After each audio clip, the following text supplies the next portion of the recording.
Hello everyone, here are the latest market news on June the 21st, 2019.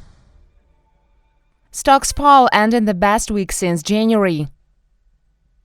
Asian stocks mostly declined on Friday, ending their best week since January as investors embrace the decisive shift by central banks back to stimulus mode. The S&P 500 index closed at a record high overnight. Japanese, South Korean and Australian shares dipped 0.9%, 0.3% and 0.5% respectively, while Hong Kong's benchmark fluctuated and Shanghai shares rose 0.4%. Euro Stoxx 50 futures dropped 0.1%, while US futures decreased 0.2% in London. Oil falls on renewed tensions between the US and Iran. West Texas Intermediate crude futures slid 0.3% to $56.92 a barrel. The dollar steadied after slumping in the wake of the Federal Reserve's signal for lower interest rates, while gold traded above $1,400 an ounce for the first time since 2013.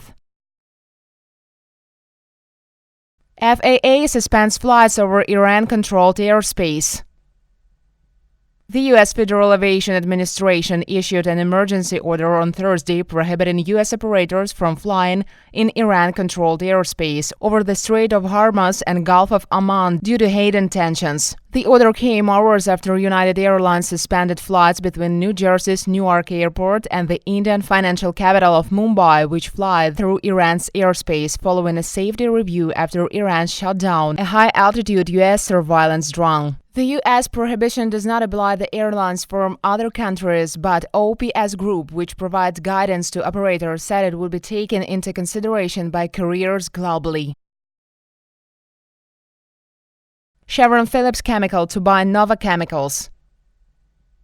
Sources familiar with the matter said on Thursday that Sharon Phillips Chemical Company, a joint venture between Sharon Corp and Phillips 66, has offered to acquire Nava Chemicals Corp for more than $15 billion, including debt. One of the world's top petrochemical producers, Sharon Phillips Chemical, set to gain scale and expand its influence through the acquisition of Nava Chemicals. Nava Chemicals produces expandable polystyrene, and resins are used in a range of industries from construction to packaging. Abu Dhabi's sovereign wealth fund Mubadala Investment Co., the owner of Nava Chemicals, could decide to keep a stake in its company in the offering deal. LGIM removes ExxonMobil from future world funds. Legal & General Investment Management Inc., British biggest asset manager, had eliminated ExxonMobil and 4 more companies from its £5 billion, $6.3 billion future world funds. Investment firm said it would vote against their chairs for failing to confront the threats posed by climate change. The divestment only applies to LGIM's future world funds, which it says are set up for clients who want to express a conviction or environmental, social and governance (ESG) themes. As part of its climate impact pledge launched in 2016, LGIM has sought to engage with the largest companies in the oil and gas, mining, electric utilities, autos, food, retail and financial sectors on climate change and said it would take action.